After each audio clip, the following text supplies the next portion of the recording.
Power had a smell in Kang Min-yee's study. Expensive leather, aged whiskey, and the faint metallic tang of fear that clung to every man who entered uninvited. Tonight, that fear belonged to Park Jae-sung, a subordinate whose trembling hands clutched financial reports like they might shield him from what was coming. The numbers were bad, worse than bad. A rival gang had intercepted 3 shipments in 2 weeks, and someone would pay for that incompetence. Min-yee sat behind his mahogany desk, fingers steepled beneath his chin, dark eyes measuring the distance between disappointment and consequence. Around him, 5 of his most trusted men stood like statues, silent witnesses to power being demonstrated. Again. "Leave," Min-yee said, his voice soft as silk dragged across broken glass. Jae-sung fled. The room exhaled collectively. Min-yee reached for his whiskey, the amber liquid catching lamplight when the study door opened again. This time, no one knocked. No one needed to. She entered on silent feet. Naomi Carter moved like smoke through the tension, a woman so practiced at invisibility that even the air seemed to part reluctantly around her. Dark skin, braided hair pulled into a tight bun, eyes fixed permanently on the polished floor. Her hands, calloused and efficient, carried a silver tray with fresh tea. She set it down without a sound, without acknowledgement, without existing, really. "Finally," one of Min-yee's men muttered in Korean, believing she wouldn't understand. Something pleasant to look at after that pathetic display. Laughter rippled through the room. Min-yee smiled, waved his hand dismissively. Naomi bowed shallow, practiced, and turned to leave. But someone noticed what the others missed. As her fingers released the tray, for just a heartbeat, they tightened. White knuckles against dark skin. And there, across her right hand, a pattern of old scars, faded, deliberate, the kind that came from breaking against something harder than bone.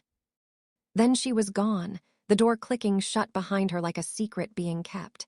Min-yee lifted his tea, still smiling. In Seoul's underworld, silence was often mistaken for weakness. Kang Min-yee had built an empire on that mistake. He was about to make it one more time. If you're enjoying this story, drop a like and subscribe, because what's coming next will shock you. Comment below and tell me where you're watching from, and trust me, you won't believe what Naomi is hiding beneath that quiet surface. Stay tuned. Dawn arrived cold over Seoul, and with it came Naomi's real work. The blood was already dry when she found it, splattered across Min-yee's office floor in patterns that told stories she'd learned not to read. Someone had disappointed him last night. Someone always did.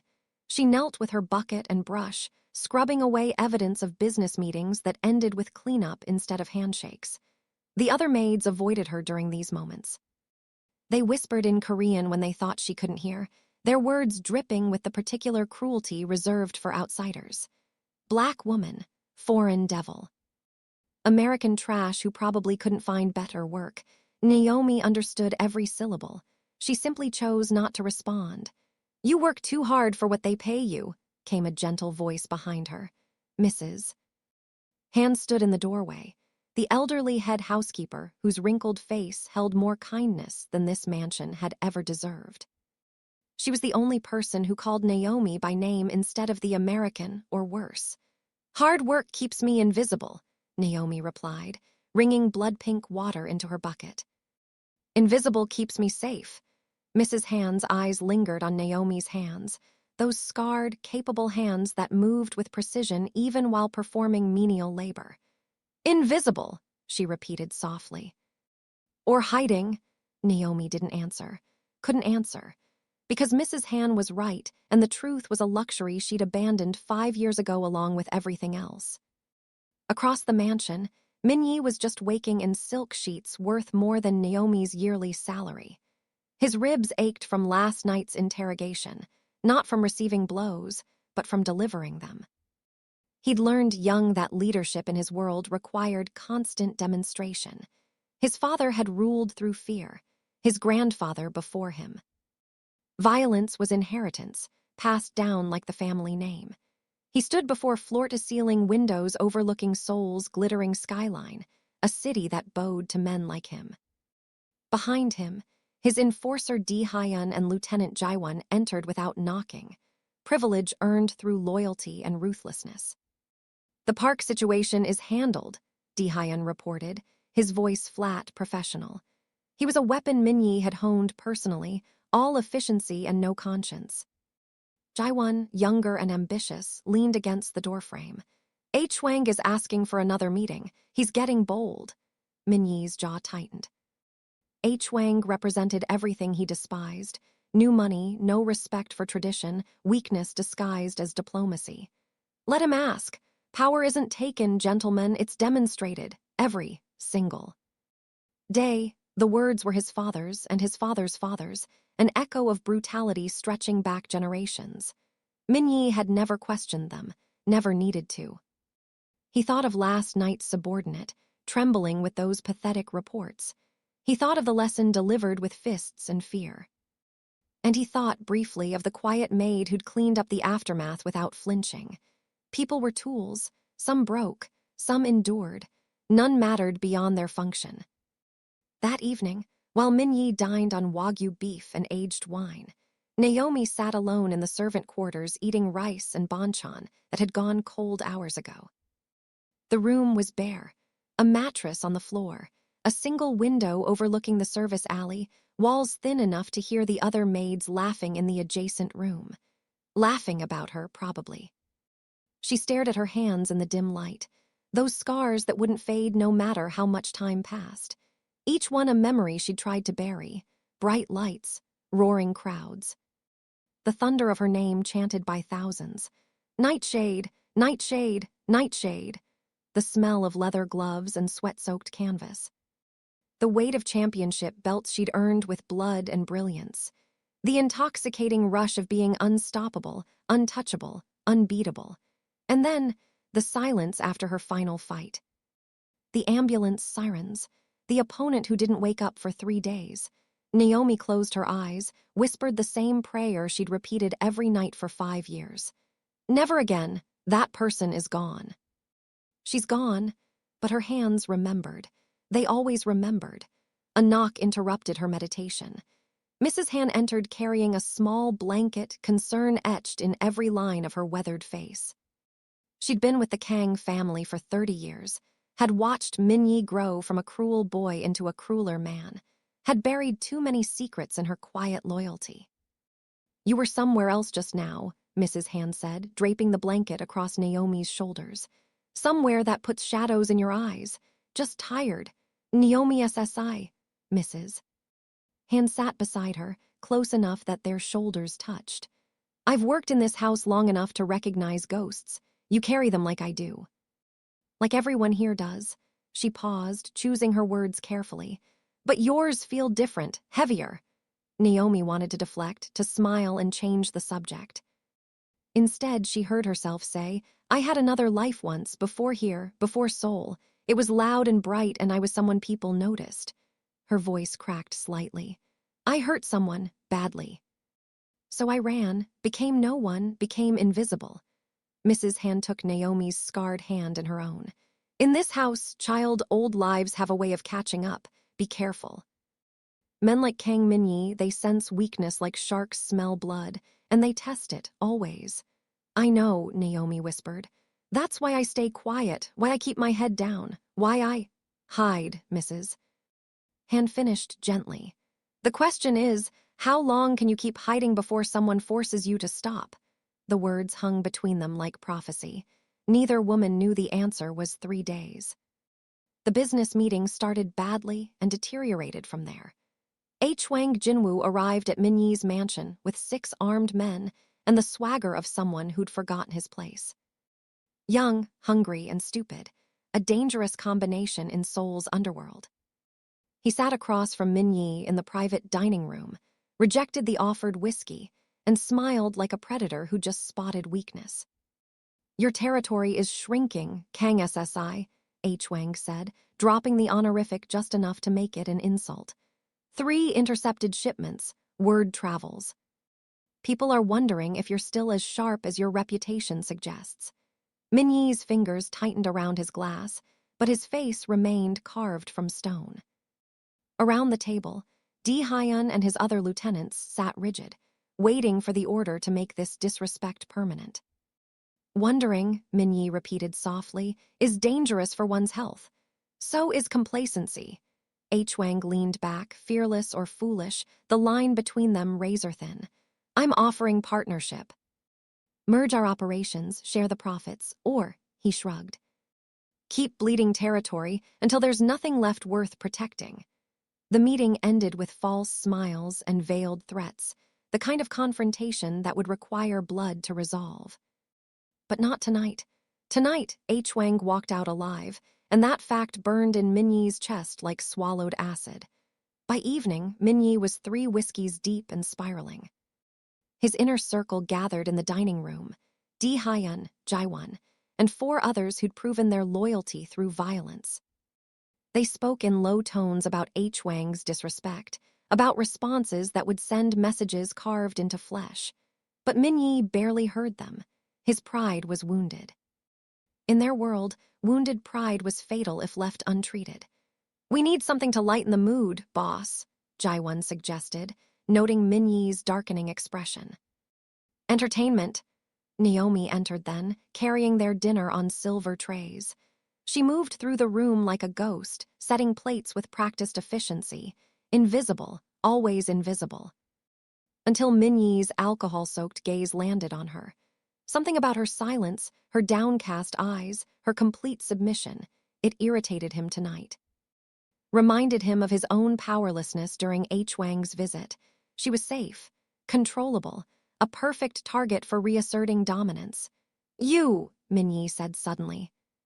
Stop, Naomi froze, tray balanced in her hands. Look at me when I'm speaking to you. She raised her eyes slowly. No expression, no fear, just hollow compliance that somehow made his anger worse. You're always so quiet, Minyi continued, his words slightly slurred. So obedient. Like a dog that's been beaten too many times.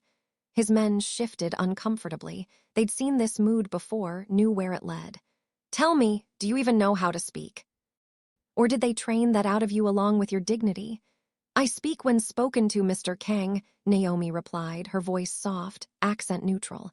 How respectful. Minyi stood, circled her slowly. The predator who'd been denied his kill earlier now had easier prey. But respect and fear look the same from the outside, don't they? I wonder which one you really feel. Jaiwon laughed nervously. Boss, maybe. I'm curious, Minyi interrupted, voice rising. What would you do if someone challenged you? If someone actually threatened you? He stopped in front of her, close enough that she had to tilt her head back to maintain eye contact. Would you fight back? Or would you just take it like you take everything else? The room held its breath. I would do what's necessary to survive, Mr. Kang. Necessary. Minyi tasted the word, found it wanting. Let's test that. Let's find out what happens when someone who thinks silence makes them safe gets challenged. He stepped back, arms spread wide. Fight me, right here. Show my men what you're really made of. His men erupted in laughter, some genuine, some forced. This was theater, entertainment. A powerful man reminding a powerless woman of her place. Naomi stood perfectly still, tray trembling almost imperceptibly in her hands. Unless you're too afraid, Minyi added, the final goad. Unless you'd rather just keep being invisible forever. The silence stretched. Everyone expected her to refuse, to beg, to do what prey always did when cornered by predators. Instead, Naomi set down her tray. The silver clinked against mahogany with the finality of a judge's gavel. You want to fight me, Mr. Kang? Her voice was steady, almost curious. No fear, no anger. Just a question asked as casually as someone confirming a dinner order. Minyi's grin widened. Finally, some entertainment. I want to teach you a lesson about respect. Naomi met his eyes fully for the first time since entering his employment. Something shifted in her posture, subtle but unmistakable. Her shoulders squared, her weight distributed differently. Her hands, those scarred and calloused hands, flexed once at her sides. All right, she said quietly. I accept. The laughter died. Minyi's smile faltered for a heartbeat before returning. Excellent. Someone clear the furniture. Let's make this interesting. As his men scrambled to create space, Naomi began rolling up her sleeves with deliberate care. And there, in the lamplight, the full extent of her scars became visible, not random marks, but methodical evidence of years spent doing something that required hands to be weapons. Kang Minyi, still smiling, finally noticed. But by then, it was already too late. The dining room transformed in minutes. Minyi's men shoved the mahogany table against the wall, cleared chairs, created an improvised arena lined with expensive Persian rugs now serving as a fighting mat. Money changed hands as bets were placed. How many seconds before she crumbled, whether she'd cry if Minyi would be merciful. No one bet on Naomi. Jaiwon leaned toward Di-hyun, voice low. This feels wrong. Look at her. Di-hyun was looking. He'd served Minyi for 8 years, had seen countless displays of dominance, knew the difference between theater and something else. Her stance, he murmured. That's not fear. Naomi removed her uniform jacket with mechanical precision, revealing a simple black tank top beneath. Her arms were lean, defined, muscle built through repetition and discipline, not vanity. Old bruises faded to yellow-green along her ribs told stories of impacts absorbed, damage taken and survived. She stood in the center of the cleared space, and something fundamental shifted in her bearing. No longer hunched, no longer small. Her spine straightened, shoulders relaxed, weight balanced on the balls of her feet with the easy readiness of someone who'd stood in far more dangerous rings than this. Mrs. Han appeared in the doorway, face drained of color. She opened her mouth to intervene, but Naomi shook her head once, a message clear enough to still the old woman's protest. Minyi rolled his neck, the sound of cracking vertebrae echoing in the sudden quiet. He was tall, athletically built, trained in taekwondo as a boy and street fighting as a man. He'd broken ribs, shattered jaws, earned every scar on his knuckles through violence efficiently applied. He circled Naomi like a predator assessing prey. Last chance to apologize and go back to scrubbing floors. No apology necessary, Mr. Kang, Naomi replied, her voice steady. You wanted this. I'm simply giving you what you asked for. The way she said it, clinical, almost pitying, sent a ripple of unease through the watching men. Minyi attacked first. A wild right hook aimed at her temple, theatrical, and meant to intimidate. The kind of punch that announced violence before delivering it. Naomi stepped inside it effortlessly, her movement so economical it seemed like she'd barely moved at all. The punch sailed past her ear, displacing air but finding nothing solid. Minyi blinked, recalibrated, threw a left jab. She swayed back, spine curving, the punch missing by a whisper. No wasted motion, no panic, just geometry and timing executed with surgical precision. Fight back, Minyi growled, or I'll really hurt you. Naomi's eyes met his, and for the first time he saw something in them that wasn't submission. It was calculation, the cold mathematics of someone measuring reach, timing, vulnerability. You first, she said simply. The response ignited something primal in Minyi. He came at her with genuine intent now, a combination his street-fighting teacher had drilled into him. Right hook, left uppercut, knee to the body. Fast, brutal. Effective against 90% of opponents. Naomi made it look like choreography she'd memorized years ago. She parried the hook with her forearm, redirected the uppercut with a shoulder roll, and when his knee came up, she had already pivoted out of range. Her footwork was textbook perfect, small steps, balanced weight, always positioned to counter or escape. One of the watching men stopped laughing. Boss. She's trained. Minyi heard it but didn't process it, too focused on landing something, anything. He threw a faster combination, jab, cross, hook, putting real power behind each strike. Naomi's defense was water flowing around stones.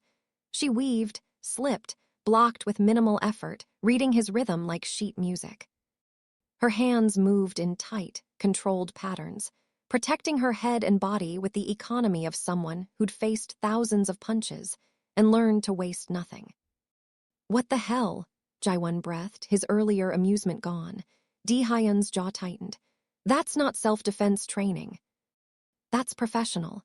Min-yi overcommitted to a heavy right hand, his shoulder dropping, his balance shifting forward, a mistake born from frustration. Naomi saw the opening before his fist had traveled 6 inches. She moved. A single jab to his ribs, precise, measured, devastating. The sound was sharp, percussive. Min-yi's breath exploded from his lungs as he stumbled backward, eyes wide with shock and sudden, genuine pain. The room went silent except for his gasping. Naomi stood exactly where she'd been, hands raised in a perfect boxer's guard. No follow-up, no aggression, just readiness and that same terrible calm. What? Min-yi clutched his side, the word coming out strangled. What are you? For the first time since arriving in Seoul, since becoming invisible, since running from everything she'd been, Naomi allowed herself a truth. Someone who knows exactly how much force is enough. The words hung in the air like a confession. Min-yi's face twisted, pain and humiliation warring with rage. He'd been hit before, had felt the sting of fists in street brawls and territorial disputes. But this was different. That single punch had been placed with the precision of a surgeon and the knowledge of a killer. His men watched with new eyes, seeing not a maid, but a weapon that had been hiding in plain sight. Inside Naomi's mind, memories crashed like waves. The ring, the lights, the roar of crowds chanting her name, her trainer's voice. Control, Nightshade. Power without control is just violence. But control is art. Her hands were shaking, not from fear or adrenaline, but from restraint. Every instinct screamed to follow up, to finish what muscle memory knew how to finish. Jab to the body, cross to the head, hook to the liver, combinations she drilled 10,000 times until they became involuntary. But that path led to the hospital room. To the opponent who'd stayed unconscious for 3 days. To the reason she'd fled. I swore I'd never do this again, she whispered, more to herself than anyone else. Min-yi heard it anyway. Heard the conflict in her voice and mistook it for weakness. Wounded pride and alcohol made him stupid. He wiped blood from his lip, had he bitten his tongue, and reached behind his back. The knife appeared like a magic trick, 7 inches of steel catching lamplight. You think you can embarrass me in my own house? His voice was a snarl now, all pretense of entertainment gone. I'll carve a lesson into you that everyone will remember. His men shifted uncomfortably. Di-hyun stepped forward. Boss, this has gone. Stay back, Min-yi roared. Naomi's expression changed. The conflict vanished, replaced by something ancient and cold. When she spoke, her voice was granite. Put it down, Mr. Kang, while you still can. It wasn't a threat. It was a forecast delivered with absolute certainty. Min-yi charged. The blade came in fast, aimed for her shoulder, meant to wound, to mark, to reclaim dominance through blood. But the man holding it was drunk, enraged, and fighting someone who'd faced opponents with far better technique and far less to lose. Naomi's response was instinct refined through years of training in gyms where mistakes meant unconsciousness. She was done holding back. The disarm took 3 movements. Block. Naomi's left forearm intercepted Min-yi's wrist, redirecting the blade's trajectory past her body. Twist. Her right hand clamped over his, fingers finding pressure points with anatomical precision, forcing his grip to spasm open. Sweep. Her leg hooked behind his ankle, and Min-yi's world tilted sideways.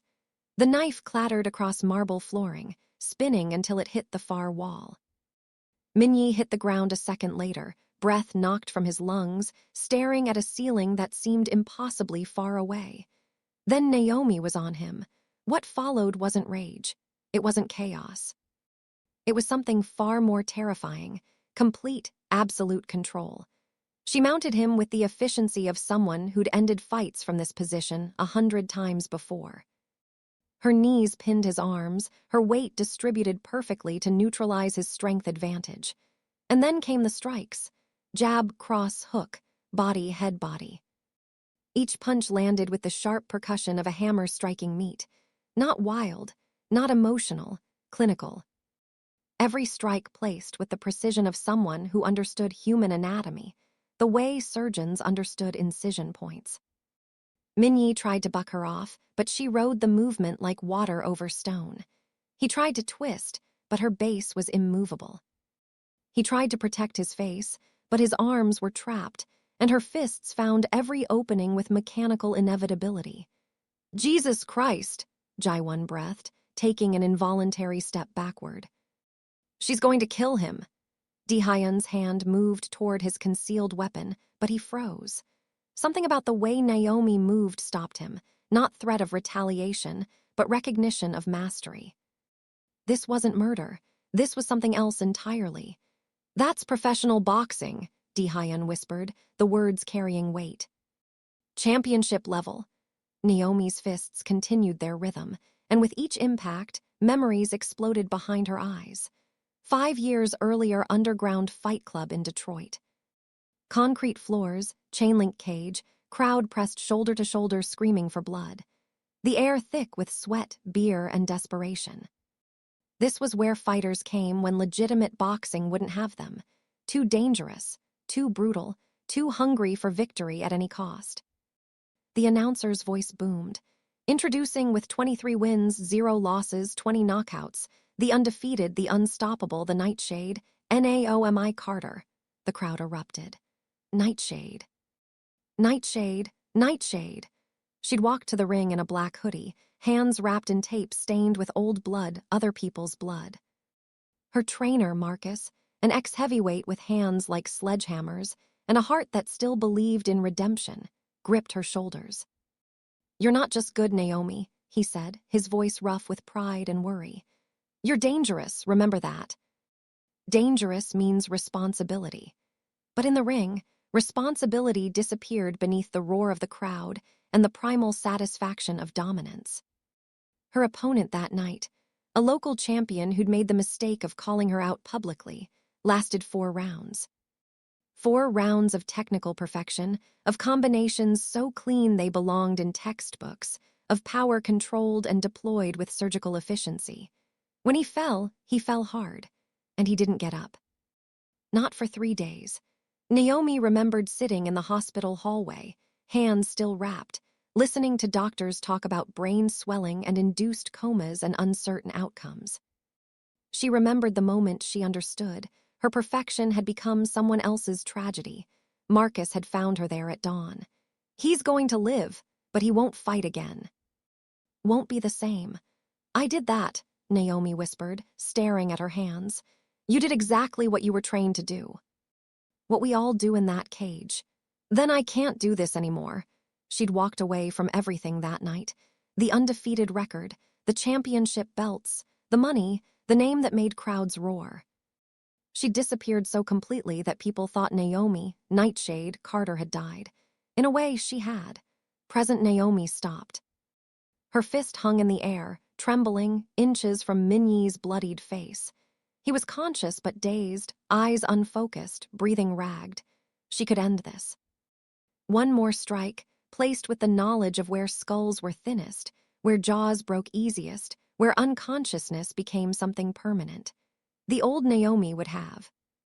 But 5 years of running, of silence, of choosing peace over power, it meant something. It had to mean something.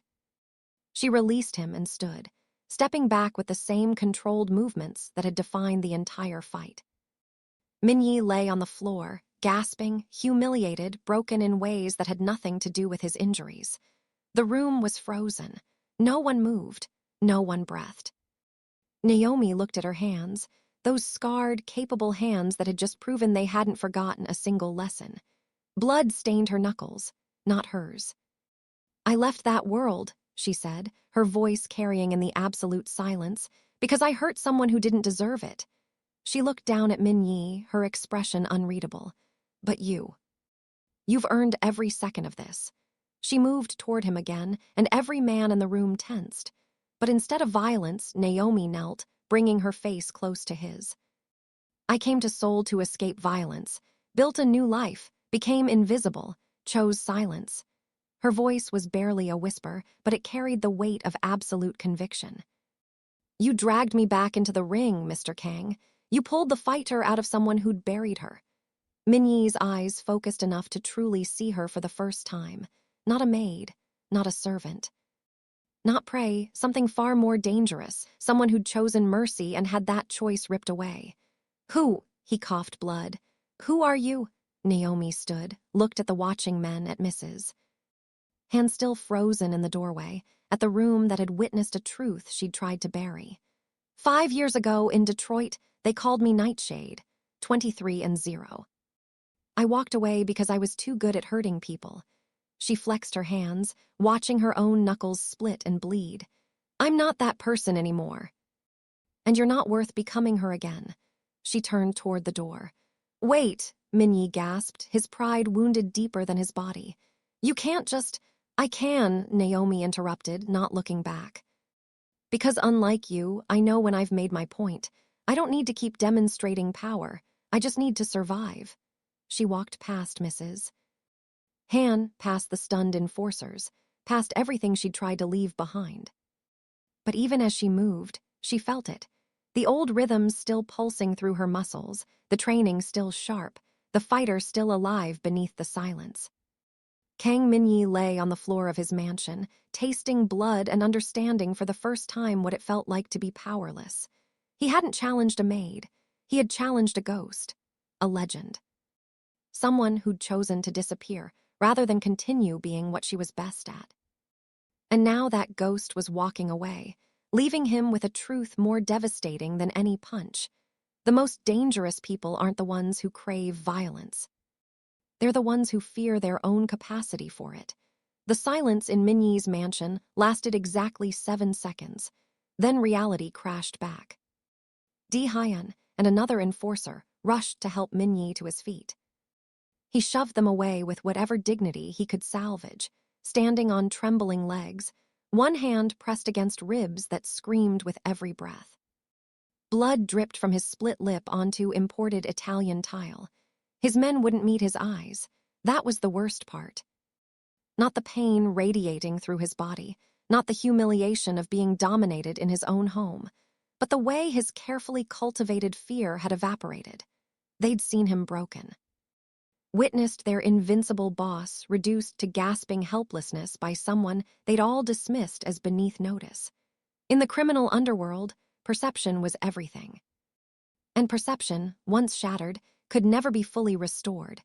Jaiwon cleared his throat carefully. "Boss, we should get you medical attention." "I'm fine," Minyi snarled, the words coming out wet and thick. He wasn't fine. Nothing was fine. "Get out." "All of you?" They fled like rats abandoning a sinking ship. Only Di Hyan lingered at the doorway. "Sir, word will spread. By morning, every organization in Seoul will know." "I said get out." The door closed. Minyi stood alone in the room where his authority had died, staring at drops of his own blood scattered across Persian rugs worth more than most people's cars. Each drop was a gravestone, marking the death of his reputation.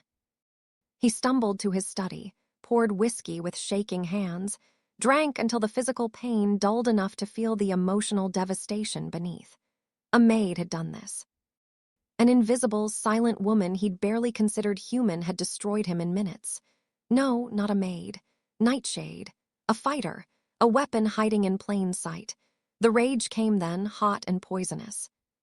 Not at her, he was pragmatic enough to recognize when he'd been outclassed, but at himself, at his arrogance, at the weakness alcohol and pride had created. His phone buzzed. A message from one of his street captains, heard what happened. "H. Wang is asking questions." Then another, "The Russians want a meeting. Soon." And another, "Boss, are you all right? People are talking." The circling had already begun. Predators smelling weakness, competitors sensing opportunity. In his world, a single night could erase years of dominance.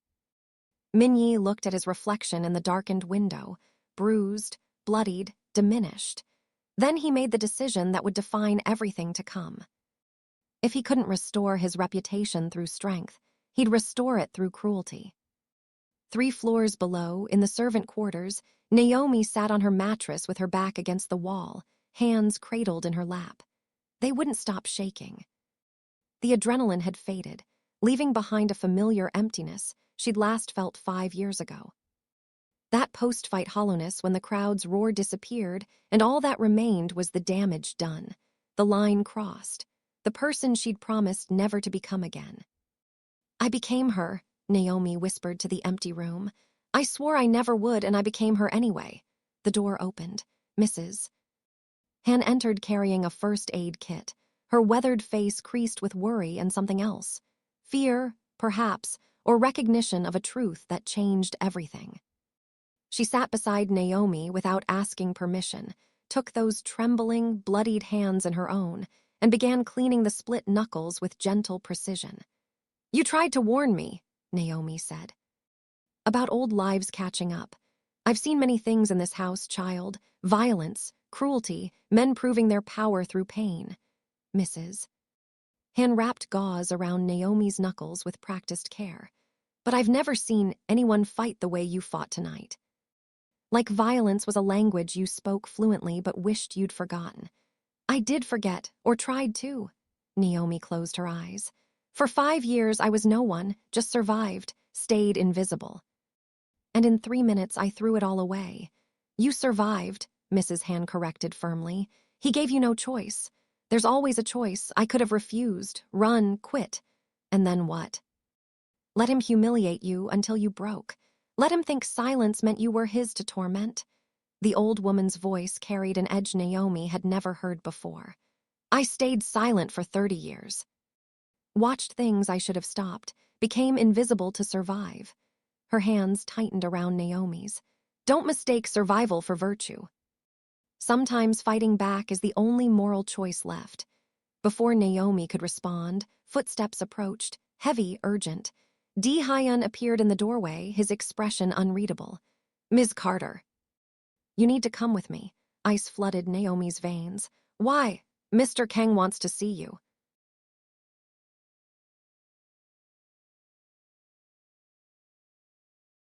Minyi's office felt different in darkness.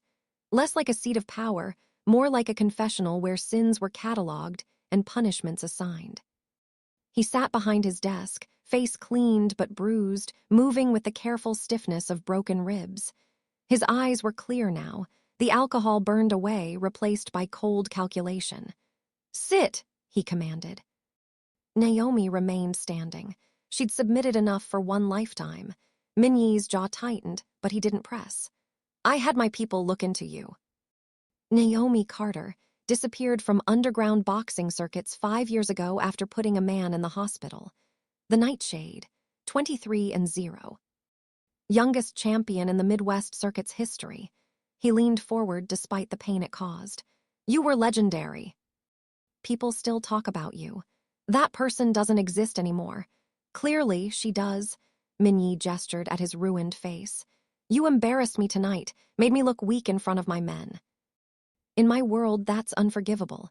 "Then we have a problem," Naomi replied evenly. "Because I'm not sorry." Something flickered across Minyi's face, surprise, perhaps, at her continued defiance. "You should be. Do you know what happens to people who make me look weak? They disappear. I've cleaned up the evidence enough times to know." "Yes." Minyi opened a folder on his desk, slid several photographs across to her. "But I'm a reasonable man. So I'm giving you an option." Naomi's blood turned to ice as she recognized the faces in the photos. Mrs. Han with her grandson at a park. Mrs. Han's daughter leaving work. Addresses, schedules. Vulnerabilities mapped with terrifying precision. "No," Naomi breathed. "You have 2 choices," Minyi continued, his voice carrying the calm finality of a judge reading a death sentence. "Leave Korea, tonight, disappear completely. Never speak of what happened here, and these people remain safe." He paused, letting the threat settle. "Or stay, and I make sure everyone you've shown even a moment of kindness to suffers for your pride." The words hit harder than any punch. Naomi had survived violence, survived defeat, survived the guilt of hurting others. But this was different. This was her silence being weaponized against innocence. Mrs. Han has nothing to do with this. She has everything to do with this. She matters to you. That makes her valuable to me. Minyi's smile was cold, calculated. I've learned something tonight. I can't hurt you, not physically. You're too skilled for that, but everyone has a weakness. Yours is caring about people who don't deserve your protection. If you touch her, you'll what? Fight me again, Minyi laughed, the sound bitter. That's the beauty of this, Ms. Carter. Your strength is useless here. This isn't a ring where skill determines outcomes. This is my world, where power comes from leverage, not fists. Naomi stood frozen, trapped between choices that both tasted like ashes. Run and abandon everyone, or stay and watch innocence suffer for her defiance. How long do I have? 3 days, Minyi replied. Arrange your travel, say your goodbyes. And then vanish the way you did 5 years ago. He leaned back, wincing. Or refuse and learn exactly how creative cruelty can be. Naomi turned to leave, each step feeling like surrender. Ms. Carter, Minyi called out. For what it's worth, you were right. I'm not worth you becoming that person again. But the people you care about, they'll pay that price unless you run. Again, the door closed behind her. Naomi stood in the hallway, fists clenched, jaw tight, feeling the walls of her carefully constructed peace collapsing inward. She'd fought her way out of one trap tonight, only to walk straight into another, one where fists and skill meant nothing, and the only escape was abandonment of everyone she'd grown to care about. In the servant quarters, Mrs. Han waited. When she saw Naomi's face, she understood immediately. He threatened me, didn't he? Naomi nodded, unable to speak around the lump in her throat. Then you have to go, Mrs. Han said firmly. Tonight, I've survived 30 years in this house. I'll survive whatever comes. I can't. You can, you must. The old woman gripped Naomi's shoulders. You've spent 5 years running from who you were. Don't let that monster make you run from who you've become. But as Naomi packed her few belongings in the darkness, she couldn't escape the bitter truth. She wasn't running from Minyi. She was running from herself, from the choice between violence and cowardice, between protecting others and protecting her own carefully maintained innocence. And this time, there was no right answer. Only the darkest hour before an impossible dawn. Naomi sat in the mansion's garden at 3 a.m, surrounded by manicured silence and the weight of impossible choices. Her packed bag rested at her feet, everything she owned in this country, this life, this attempt at peace, reduced to a single worn duffel. In 6 hours, she'd board a flight to anywhere.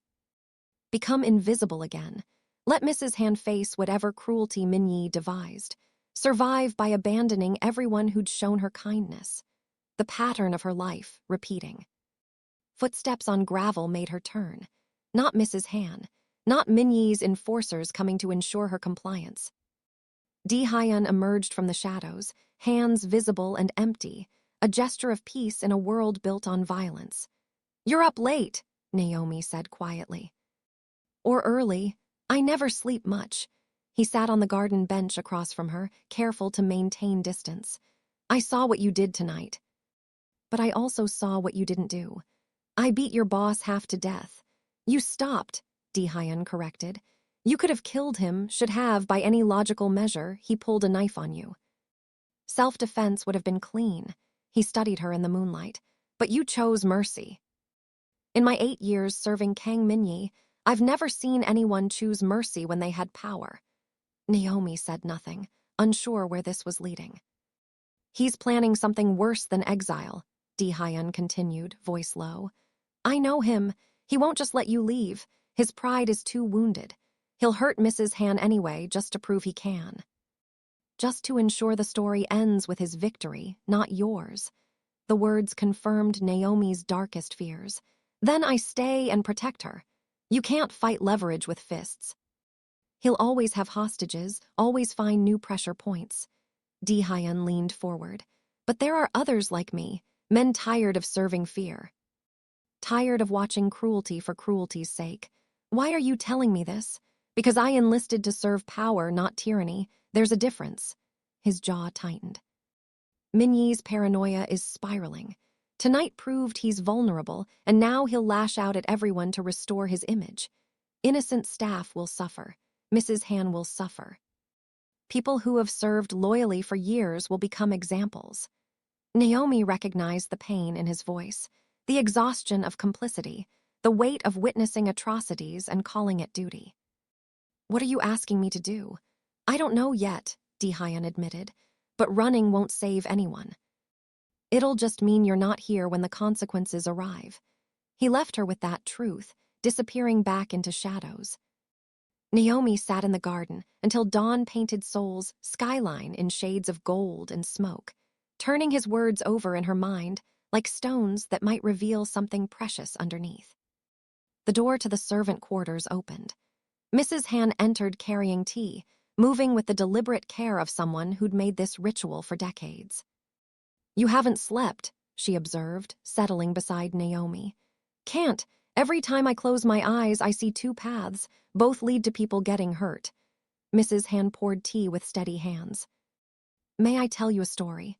Please. 30 years ago, I came to work for the Kang family. Minyi's grandfather was head then, a man who made his grandson look merciful by comparison." Her voice carried old pain. "I watched things I should have stopped. Stayed silent when I should have spoken. Told myself I was surviving, that staying invisible kept me safe." "It did keep you safe," Naomi said gently. "Did it?" Mrs. Han met her eyes. "I'm 73 years old, child.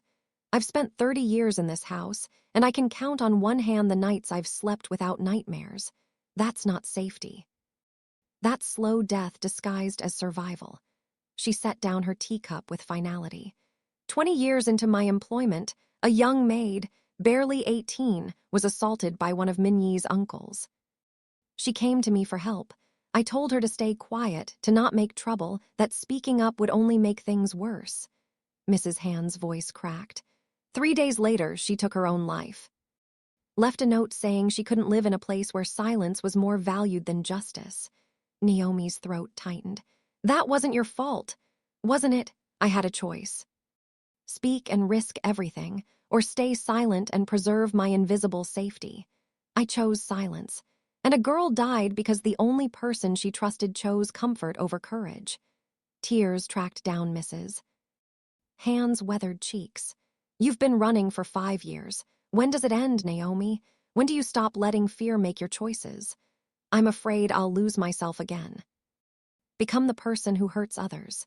"You already found yourself," Mrs. Han said firmly.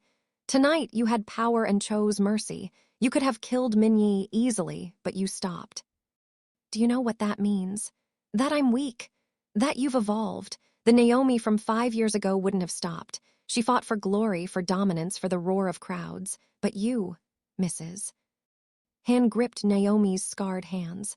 You fight for something worth protecting now. That's not weakness. That's mastery of the highest order." The words landed like revelation. Naomi looked at her hands. These weapons she'd feared, these tools of violence she'd tried to bury, and saw them differently. Not instruments of destruction, but instruments of protection when wielded with intention. "I'm still afraid," Naomi admitted. "Good. Fear means you understand consequences." "It's the people without fear who become monsters." Mrs. Han smiled sadly. "But don't let fear become your master. You're not dangerous because you can hurt people. You're dangerous because you know exactly how much force is enough. That's not a flaw, that's power with purpose." Naomi sat in silence, feeling something fundamental shift inside her. She'd spent 5 years running from her capacity for violence, when she should have been learning to wield it consciously. The fighter she'd been and the person she'd become weren't opposites, they were evolution. Her trainer's final words echoed across 5 years. "You're not just good, Naomi. You're dangerous." Remember that. Dangerous means responsibility. She'd heard it as a warning. Now she heard it as a truth worth embracing. "I didn't become a fighter to hurt people," Naomi said slowly, the realization crystallizing. "I became a fighter to protect them. It's time I remembered that." Mrs. Han's smile was sunlight breaking through storm clouds. "There she is. The woman who stops running." That afternoon, Naomi found Di Hyun in the mansion's security office, reviewing camera footage from last night's disaster. "Tell me everything about tomorrow night's meeting," she said without preamble. He looked up, surprised. "You were supposed to leave." "I was. But I realized something." Naomi's voice carried new steel. "Running doesn't solve anything. I tried that for 5 years. This time I choose to stand." Di Hyun studied her, seeing the shift. Not the defeated woman preparing to flee, but someone who'd found purpose in the darkness. "Wang is coming. Jaiwon has been secretly communicating with him. We've suspected for weeks. Tomorrow's meeting is likely a setup." "What kind of setup?" "The kind where Minyi doesn't walk out alive. Jaiwon wants his position, and Wang wants this territory. They'll strike when he's vulnerable." Di Hyun pulled up building schematics. 6 of Minyi's inner circle are loyal, 4 are compromised. If violence starts, the household staff are caught in the middle. Naomi looked at the blueprints, her tactical mind, dormant for 5 years, engaging fully. "How many of Wang's men?" 8, probably 10, armed. "And you have how many loyal guards?" 6, including myself. The numbers weren't good, but numbers rarely told the full story. "I'll need to know the layout. Every entrance, every choke point where civilians will be." Di Hyun's eyebrows rose. "You're planning to fight." "No," Naomi corrected, her voice carrying absolute conviction. "I'm planning to protect." "There's a difference." For the first time since entering Minyi's service, Di Hyun smiled. Not the cold expression of an enforcer, but genuine hope. "When I enlisted, I thought I was joining something honorable. Took me years to realize I just traded my principles for a paycheck. It's not too late to get them back." "No," he agreed, standing straighter. "It's not." They spent the next hours planning. Not an attack, but a defense. Not seeking violence, but preparing to meet it with controlled force. Every strategy focused on minimizing casualties, protecting innocents, neutralizing threats without unnecessary brutality. This was what Naomi had been meant for all along. Not the glory of undefeated records, but the quiet heroism of standing between danger and those who couldn't defend themselves. As sunset painted Seoul in amber light, Naomi stood in the empty training room Minyi maintained for his guards. She wrapped her hands in fresh tape, the ritual familiar and grounding. Each loop around her knuckles was a promise. To use her power consciously, to fight with purpose, to never again run from who she'd become. She moved through combinations, jab, cross, hook, feeling muscle memory awaken. But this time there was no crowd chanting her name, no belt to win, no glory to chase. Just the simple, profound purpose of protecting people who couldn't protect themselves. Mrs. Han appeared in the doorway, watching with quiet pride. "You found it," the old woman said. "Your reason," Naomi nodded, breathing steady, hands wrapped and ready. "I spent 5 years afraid of my power. Now I understand power isn't dangerous. Fear is, cruelty is. Silence is. And you," Naomi met her eyes, no longer the invisible maid or the legendary fighter, but someone new, someone who'd integrated both identities into purpose. "I'm Naomi Carter. And tomorrow night, I'm going to show Minyi what real strength looks like. Not dominance, protection. The difference between fighting for glory and fighting for something worth protecting." Tomorrow, the mansion would become a battleground. But tonight, Naomi finally stopped running. The night arrived wrapped in false civility. Wang Jinwoo entered Minyi's mansion at precisely 8 o'clock, flanked by 8 men whose bulging jackets advertised concealed weapons. They moved with the swagger of predators, anticipating an easy kill, confident in numbers and Jaiwon's promised betrayal.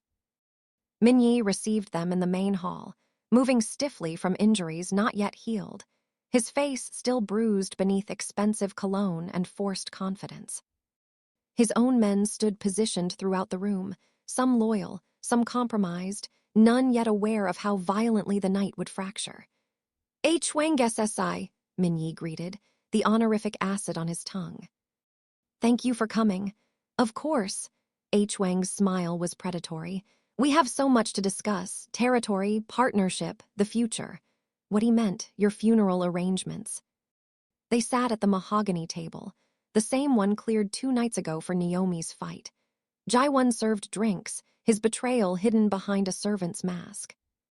Di-hyun stood near the door, hand resting casually near his concealed weapon, eyes tracking everyone. In the servant corridors, Mrs. Han moved through the mansion quietly, guiding other staff toward predetermined safe rooms. Quickly now, no questions. Just trust me. They obeyed the authority in her voice, the weight of 30 years' experience recognizing danger before it announced itself. Naomi watched from the second-floor gallery, dressed in black, hands wrapped beneath fingerless gloves. She'd positioned herself with clear sightlines to the main hall, the entry points, the civilian areas, not to attack, to intercept. The meeting began with whiskey and lies. Your recent troubles concern me, H. Wang said, swirling expensive liquor. 3 shipments lost, internal conflicts, rumors of weakness. Minyi's jaw tightened. Rumors spread by cowards. Perhaps. Or perhaps by people who have seen the truth.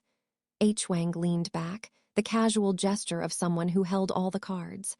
I'm offering you an exit. Merge our operations, step aside with dignity. Retire before age forces you out. I'm 34, and looking older every day. H. Wang's smile sharpened, especially after what happened with your maid. The room went still.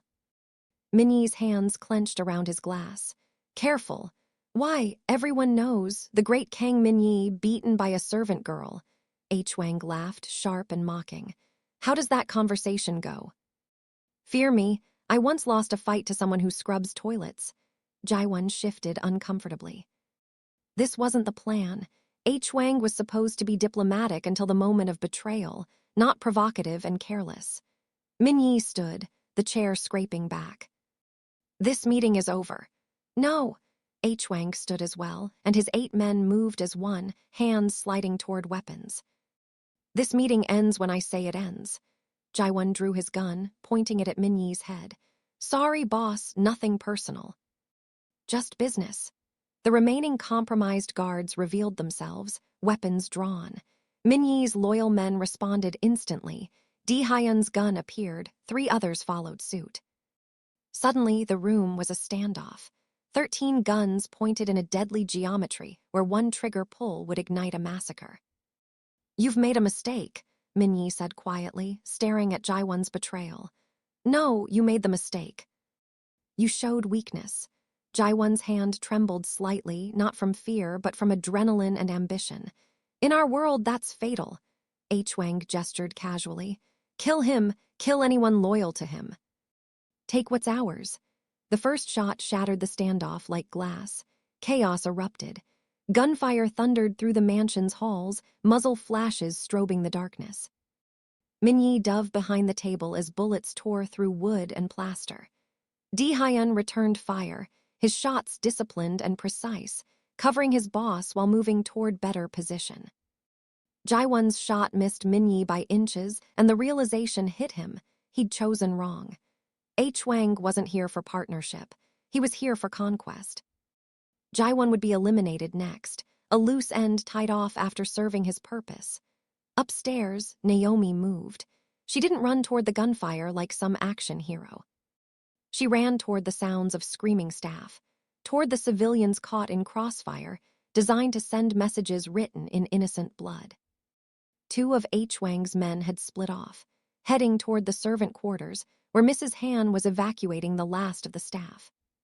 They kicked open doors, weapons raised, looking for leverage and collateral damage. Naomi appeared between them and their prey like a shadow given form. Wrong door, she said quietly. The first man swung his pistol toward her. Naomi's hand moved, not a punch, but a precise strike to his wrist. The radial nerve compressed, fingers spasmed open, the gun clattered to the floor. Before he could process the pain, she'd stepped inside his guard, swept his leg, and used his own momentum to drive him face first into the wall. He dropped, unconscious but breathing. The second man fired. The bullet passed so close to Naomi's head, she felt the displacement of air.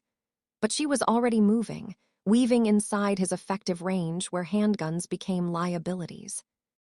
A precise strike to his solar plexus folded him, then a controlled palm strike to his temple, enough force to shut down consciousness, not enough to cause permanent damage.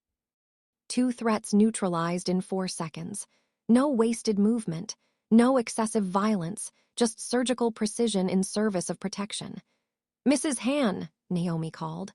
"Get everyone to the panic room." Now, the old woman appeared, ushering terrified staff members down the hall. She paused long enough to meet Naomi's eyes. "Be careful. Always am." Downstairs, the firefight had degraded into brutal close quarters. Furniture shredded under automatic fire. Priceless art exploded into fragments.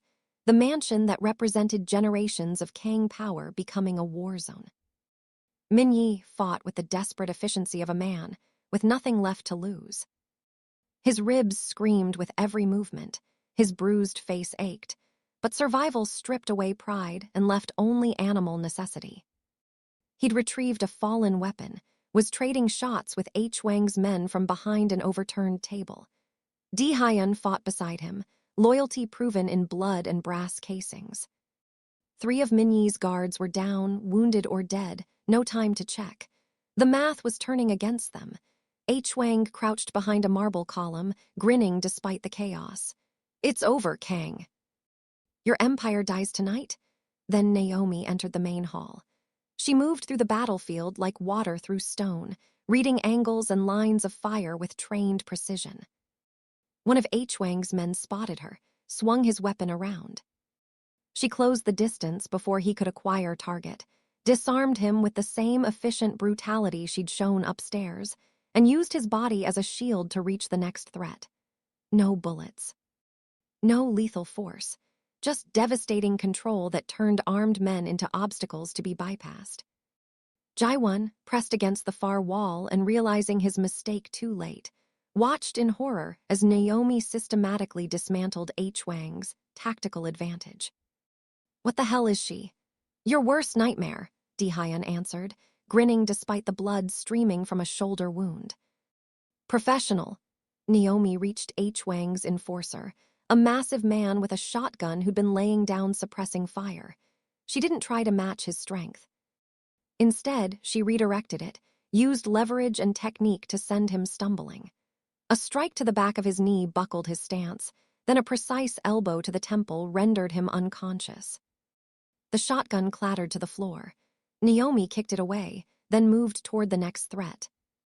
H. Wang saw his numerical advantage evaporating, saw this woman, this maid he'd laughed about treating his trained killers like amateur obstacles. Panic replaced confidence. He raised his own weapon, aimed at Naomi's back. "Enough!" She turned, saw the gun, calculated distances and reaction times in the space of a heartbeat. Too far to close, too exposed to dodge. The shot cracked through the chaos, but Naomi didn't fall. Minyi had moved, his own weapon raised, and H. Wang's gun hand exploded in blood and shattered bone. The rival gang leader screamed, his weapon falling from nerveless fingers. For a suspended moment, Minyi and Naomi's eyes met across the ruins of his mansion. No words. Just recognition. She'd saved his organization. He'd saved her life. The debt was mutual now, written in blood and bullets. Jaiwon, seeing everything collapsing, tried to run. Di Hyun intercepted him, gun barrel pressed against his former lieutenant's temple. "Don't!" The firefight ended not with a bang but with sirens. Police vehicles surrounded the mansion. An anonymous tip, called in hours ago by Di Hyun as insurance. H. Wang's remaining men dropped their weapons, suddenly realizing conquest had become incarceration. H. Wang knelt in growing pools of his own blood, cradling his ruined hand, staring at Naomi with something approaching terror. "Who are you?" Naomi walked toward him, each step deliberate. She crouched to his level, meeting his eyes with the cold certainty of someone who'd faced far more dangerous opponents. Someone who learned the difference between fighting for glory and fighting for something worth protecting. She stood, turned away from his broken form. "You're not worth remembering." Police flooded in, securing the scene, separating combatants from victims.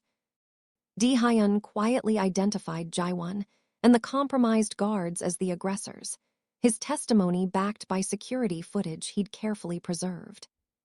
In the chaos of arrests and emergency medical response, Min-yi sat against a bullet-riddled wall, watching Naomi help Mrs. Han guide traumatized staff members toward safety. His mansion was destroyed, his organization fractured, his reputation as invincible shattered beyond repair. But somehow, impossibly, he was alive. Naomi walked toward him, hand extended. Not in submission, not in friendship, but in mutual respect earned through fire and blood. "You saved my life," Min-yi said quietly, taking her hand and letting her pull him to his feet. "You saved mine first," Naomi replied. "We're even." "Are we?" Min-yi looked at the ruins surrounding them. "You could have let H-Wang kill me, walked away clean." "I could have," Naomi agreed. "But that's not who I am anymore. I don't fight for revenge or glory. I fight to protect people who can't protect themselves." She gestured toward Mrs. Han, toward the staff members crying but alive. "Even when those people work for someone like you." The words landed like judgment and absolution together. Min-yi had spent his life wielding power through fear. Tonight, he'd witnessed power wielded through purpose and understood, finally, which one was stronger. "Thank you," he said simply, the most honest words he'd spoken in years. Naomi nodded, then walked away toward Mrs. Han and the life she'd chosen to protect instead of abandon. Behind her, Kang Min-yi stood in the ruins of his empire and for the first time in his life understood what real strength looked like. Not dominance, protection. The difference between fighting for yourself and fighting for something worth protecting.